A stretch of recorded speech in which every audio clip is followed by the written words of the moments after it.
En el mundo de hoy es fundamental posicionarnos en contra de cualquier expresión de odio y discriminación hacia las diversidades sexogenéricas. Desde nosotras sabemos que el género es una construcción social y que la diversidad de identidades existe y merece todas las condiciones para ejercer sus derechos. Les doy la bienvenida a este episodio en donde nos acompaña Bárbara Alvarado para platicar en particular de los derechos de las personas trans, pero también para que las personas que no están familiarizadas con el tema puedan acercarse más a la comprensión y al respeto de la diversidad. Pero primero te doy la bienvenida, Bárbara, un gusto tenerte aquí. Muchísimas gracias, Julia, el gusto es mío. Oigan, y Bárbara es periodista, comunicóloga política, defensora de derechos humanos y productora audiovisual especializada en desigualdad y conflictos que atraviesan al sur global. Ha colaborado con medios internacionales como Al Jazeera Media Work, donde se consolidó como la primera mujer abiertamente trans en la cadena de noticias catarí. En Televisa Univisión como periodista digital y en televisión. Actualmente es conductora del podcast Comitivas Queer para Pride MX y directora del medio de comunicación independiente transfeminista llamado Comuni CC Arte, Comunicarte, que ahorita nos vas a contar más, y es parte de la Asamblea Consultiva del Consejo para Prevenir y Eliminar la Discriminación de la Ciudad de México, el COPRED. Así que, Bárbara, para iniciar desde el principio, cuando hablamos de personas trans, ¿a quiénes nos referimos? Bueno, es una muy buena pregunta porque el término personas trans es un término paraguas, es decir, que engloba muchas otras identidades y que hay muchas otras personas que pueden identificarse bajo esta palabra. Podemos encontrar las personas transmasculinas u hombres trans o mujeres trans, pero también están las personas no binarias. Una persona no binaria es una persona que no se identifica ni como hombre ni como mujer y es parte de esa vivencia trans. En ese paraguas también podemos encontrar lo que podemos llamar género fluido, que es que a veces transitas entre una masculinidad o una feminidad y es un poco más contextual, pero sigue siendo parte de esas vivencias trans. Por lo que una persona trans no es solo una mujer trans, no es solo un hombre trans, sino también personas no binarias, entre otras. Así es. Y yo me pregunto ahorita como las personas que dicen, ay, es que se están inventando un montón de cosas. No es como que se estén inventando, siempre han existido. Sí, desde luego. Históricamente siempre hemos estado ahí en varias culturas, no solamente en México y en la cultura precolombina, antes de la llegada de España a América, sino también en India, en Asia, en África, en muchos lugares y en muchas culturas ya existían personas trans, desde luego. Desde siempre. Oye, ahora que mencionas que hay un sinfín de habitar lo trans, quiero preguntarte, ¿qué significa, por ejemplo, que tú seas una persona trans no binaria? Sí, qué gran pregunta. Primero quisiera decir que no hay maneras correctas ni incorrectas de ser una persona trans. Cada vivencia es diferente y cada vivencia es única y tiene que ser respetada también. Claro. Y entendida desde su propia historia. Ninguna persona es igual a otra y en las vivencias trans es muy notorio eso, que no hay un camino que todas las personas seguimos.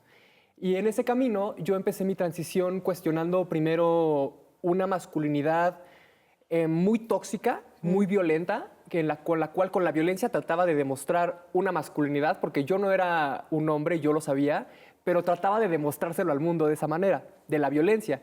Y entendí que no solamente lo hacía yo, sino es como muchas otras masculinidades u hombres demuestran su masculinidad a partir de la violencia.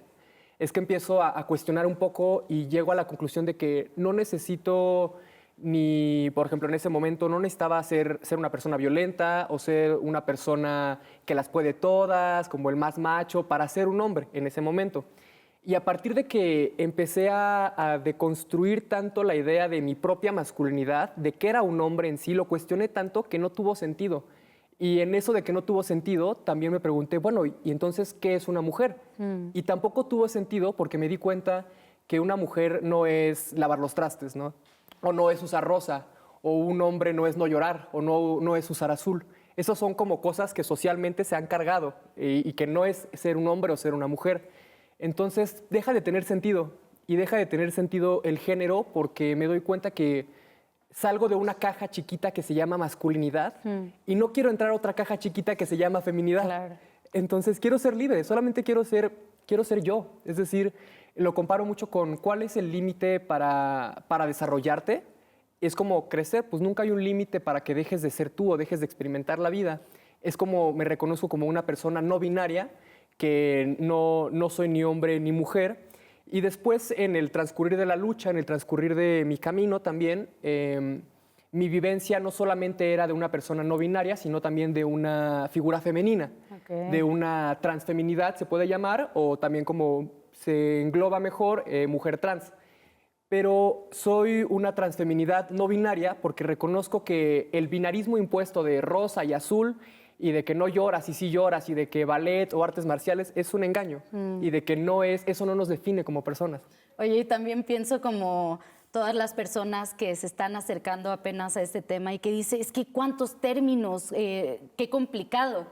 Y es que las realidades, las existencias trans, las existencias no binarias y todas las diversidades existen y tenemos que tomarnos el tiempo para entender, para escuchar y para poder nombrar cómo son las cosas. Así como en la primaria nos hicieron aprender un montón de cosas, también podemos aprender cosas nuevas, no importa la edad que tengamos. Siempre podemos aprender nuevas cosas y eso, claro, que contribuye a los derechos de las personas trans, de la diversidad sexual en general. Hay una duda que yo veo mucho, que yo misma he tenido. ¿Cuál sería la diferencia entre la identidad sexual y la orientación sexual? Más bien, mi pregunta es, ¿la identidad sexual va relacionada o tiene que ir consistente con la orientación sexual? No, no. O sea, porque no. lo que me imagino es, si tú ves a una persona trans femenina, como que asumes que le gustan los varones, porque eso es como la lógica binaria. Exacto. Pero no es así. Pero no es la realidad. Digamos que sí hay muchas mujeres trans que se sienten atraídas por hombres, desde luego, pero sí son dos cosas completamente separadas y que una no excluye o no quita a la otra. Claro. Es decir, yo soy una persona, una transfeminidad no binaria, una mujer trans NB, pero además soy lesbiana. O sea, me gustan las mujeres o me gustan las identidades femeninas, no me gustan los hombres. Cuando se lo platicaba a mi familia, una tía me decía, pero entonces, ¿para qué transicionaste? Ajá. Y es que son cosas diferentes, porque la identidad es cómo me siento bien yo conmigo misma, con quien yo soy, y digamos el otro, la orientación, es con quién quiero relacionarme emocionalmente, ¿no? Exacto. O físicamente, sexualmente. Y esas son cosas diferentes que, digamos, no porque yo sea una mujer trans me tienen que gustar los hombres, Sí. o no porque haya hombres trans me tienen que gustar las mujeres.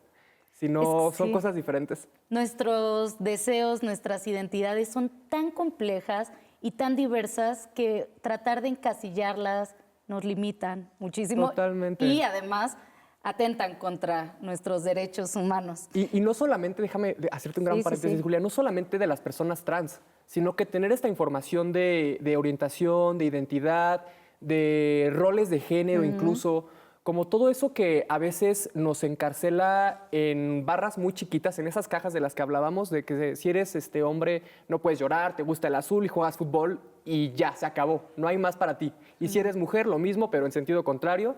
Creo que el entender estos conceptos nos ayuda a todas las personas a ser un poco más libres de esos prejuicios, ¿no? Y de esas situaciones en las que nos ponemos que a veces son muy difíciles.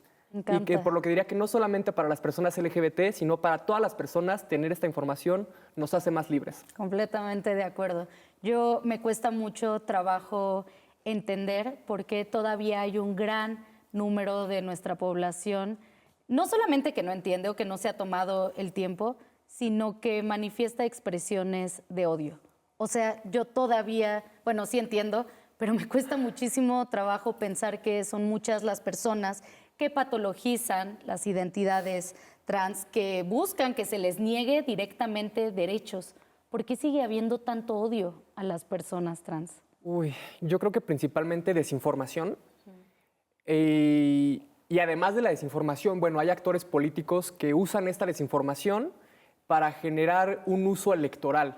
Es decir, ¿cuál es la diferencia entre una persona trans y una persona cis? Pues ambas son personas, pero Para el público que no sepa que es una persona cis, es una persona que se identifica con el género que le asignaron al nacer. O sea, yo soy una mujer cis porque me identifico como una mujer y pues mis genitales son los de una... ¿Qué? Pues tengo genitales femeninos. Exacto, y estás conforme con el género que se te asignó al nacer. Yo soy una mujer trans que no estuvo conforme con el género que se me asignó al nacer, por lo que ahora reivindico mi identidad como una mujer trans con el que sí estoy conforme, y esa sería la diferencia entre una persona cis o quizá para el resto de la población una persona normal y una persona trans, que también somos personas normales, ¿no? Bárbara, espérame un segundito porque tenemos que irnos rapidísimo a un corte, pero por favor no se vayan porque vamos a seguir charlando de esto que es tan importante. Regresamos.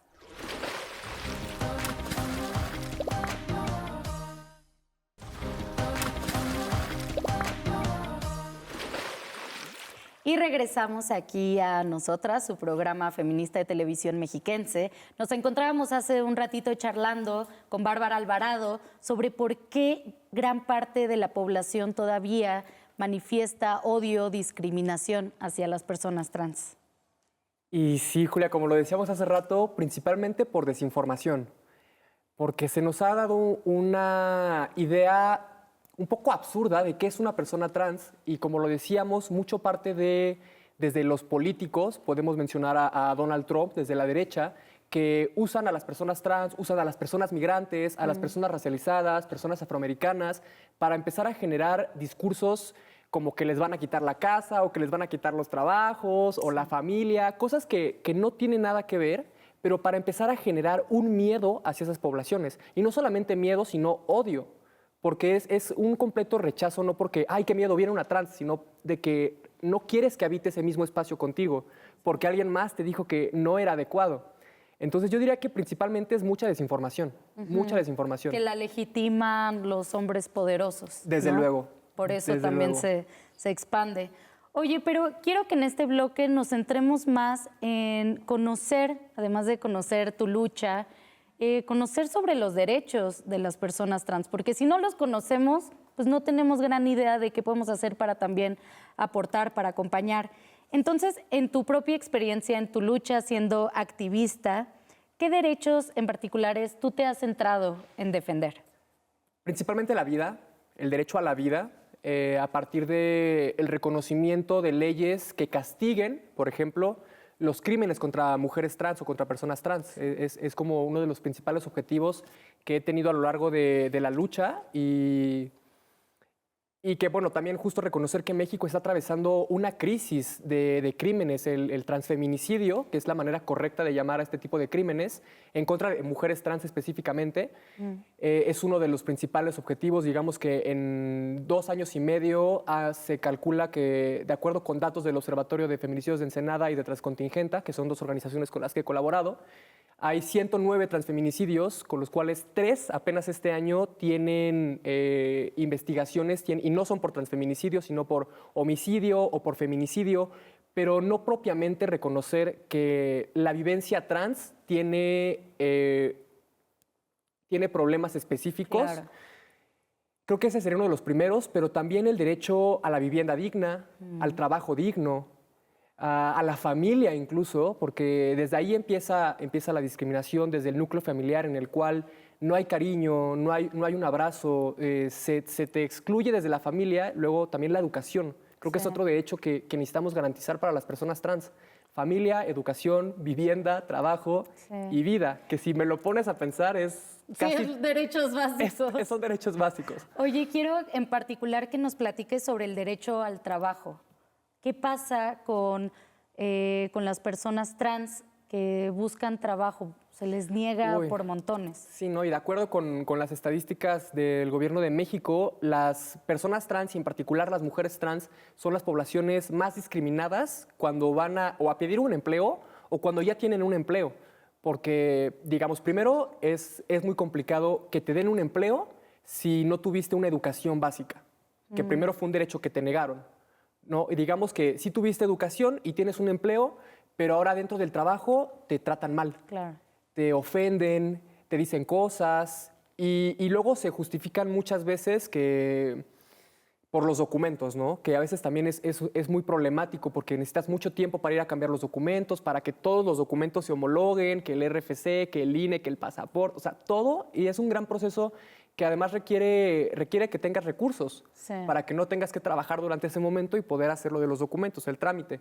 Que bueno que por la lucha social es un poco más fácil el trámite de cambio de identidad y de reconocimiento en varios estados de la República.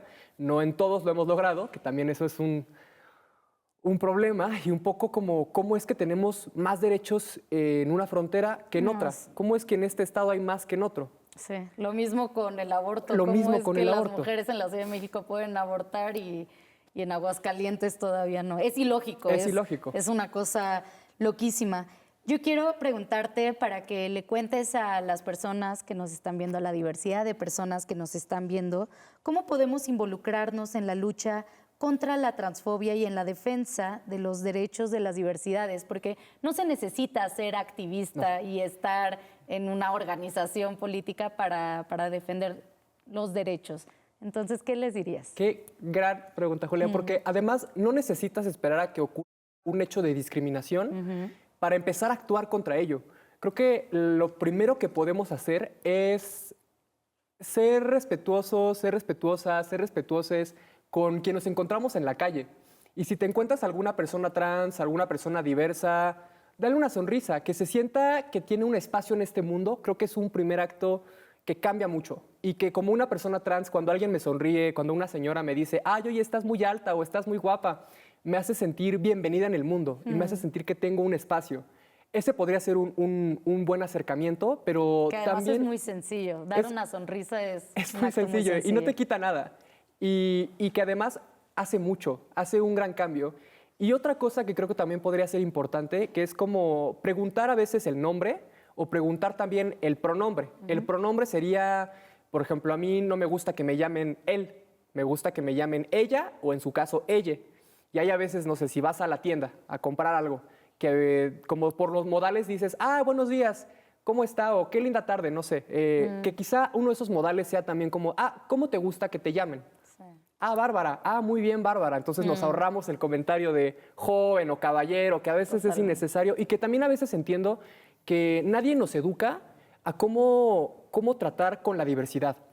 Y que también creo que si aprendimos el odio, lo podemos desaprender. Totalmente. Y bueno, también decir que esto, hablando un poco de las luchas o de los gestos cotidianos, pero también seguir exigiendo, por ejemplo, que en las escuelas, en todos los niveles educativos, haya educación sexual integral que contemple a todas las diversidades y que dé información respetuosa y además hecha por personas de la diversidad sexual y no por hombres hetero cisgénero, porque pues así no sirve.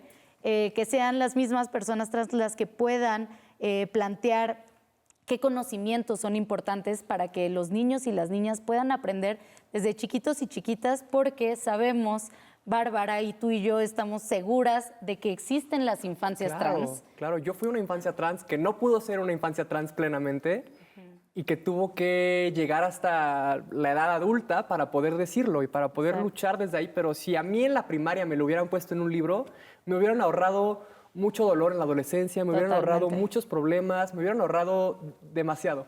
Así que qué importante es que en todos los niveles educativos aprendamos las niñas, los niños, las niñas, que hay otras formas de vivir el género, que el género no es una cosa biológica, sino una construcción social y cultural, claro dicho, para las infancias en lenguajes más sencillos, pero me queda claro que es algo que se tiene que enseñar. Quiero preguntarte, porque me parece increíble, tu proyecto de periodismo transfeminista, cuéntanos para que todo el mundo lo conozca. Desde luego, pues este proyecto le he dado todo mi cariño porque empecé a crearlo desde la facultad, desde que yo tuve la oportunidad de estudiar en la universidad pública. Y yo quería darle ese conocimiento a la gente que podía verme en TikTok, ¿no? A través de redes sociales, que vi que se viralizaban muchas cosas, bailes, canciones, y dije, aprovechemos este vehículo. Empecé a crear el contenido sobre lo que yo aprendía, y después de mi trabajo en medios de comunicación y también en la política, en el activismo, me di cuenta, y porque además nos empezaron a cerrar espacios a las personas trans, nos empezaban a correr de los trabajos, a quitar de del espacio público, de la opinión pública también. Y fue cuando decido crear este medio de comunicación, Comunicarte. Lo pueden encontrar como @comunicc_arte. Y la misión del medio es comunicar para transformar. Es decir, y desde luego que las personas trans escribamos desde nuestra realidad, desde nuestra vivencia, desde nuestro entorno, para lograr cambiarlo. No solamente es el periodismo de que llegas y ganaste la mejor historia y qué increíble y nos aplaudimos todos, sino un periodismo que busca hacer cambios desde las comunidades locales. Me encanta transformar también lo que Desde se luego. entiende como periodismo. Desde luego, y porque además, si las personas trans no escribimos el mundo que nos rodea, ¿cómo vamos a empezar a cambiarlo? Y no solamente las personas trans, si las personas no pensamos y no escribimos lo que nos rodea, ¿cómo vamos a poder cambiarlo? Así es. Oye, recomiéndanos también otros recursos para que las personas que nos están viendo puedan aprender más. Claro que sí. Hay un documental muy lindo de Ana Bárcenas. Ella es madre de una persona trans. Y en este documental que se llama En Camino a Leo, que además es pues justo el camino de la transición de su hijo. Y es cómo va descubriendo primero a su hijo, pero también cómo se va descubriendo a ella como madre. Okay. ¿No? Y es como desde la visión de una mamá acompaña este trayecto Claro. y este recorrido y este camino. Y lo ve desde el amor. Creo que es una mirada muy linda porque también hablando con mi mamá, es que primero nadie te enseña a ser madre y luego nadie te enseña a ser madre de una persona trans, Así ¿no? es. Que además con Doble todo lo que reto. te han dicho el mundo, pues es complicado porque nadie nos dice cómo. Sí. Y que un poco nuestra tarea también como personas trans es mostrar ese camino, que hay otros caminos de aprender, otros caminos de entendernos. Este sería una gran recomendación, En Camino a Leo. Y otra también que ya no es documental, Secreto en el Río, que también Sí. tiene muchas actrices y actores también nacionales y que te cuentan esa vivencia trans desde esas comunidades, también la recomiendo muchísimo, porque además en esta del Secreto en el Río, no es que trate totalmente sobre personas trans, sino te muestra cómo las personas trans estamos en la vida pública todos los días y somos parte de la vida. Me encanta. Pues ahí están las recomendaciones. Bárbara, qué chido tenerte en este espacio. Muchas gracias por tu tiempo y Muchísimas conocimiento. gracias a ti, Julia. Y bueno, también muchísimas gracias a todos ustedes. Vámonos con otra recomendación más y ya nos despedimos. Hoy les quiero recomendar 3 libros de una sola autora. El primero se llama Las Malas, el segundo se llama Soy una tonta por quererte y el tercero se llama Tesis sobre una domesticación, de Camila Sosa Villada, una escritora trans argentina que me fascina. Además de que me encanta su forma de escribir, las historias que ella cuenta siempre le otorgan a sus personajes, que son mujeres trans o transvestis, agencias, deseos, contradicciones, capacidad de amar, en lugar de presentarlas únicamente como víctimas. Así que muy recomendados estos 3 libros. Quiero agradecerles por haberse quedado hasta aquí y nos vemos en el siguiente episodio de Nosotras aquí por Televisión Mexiquense.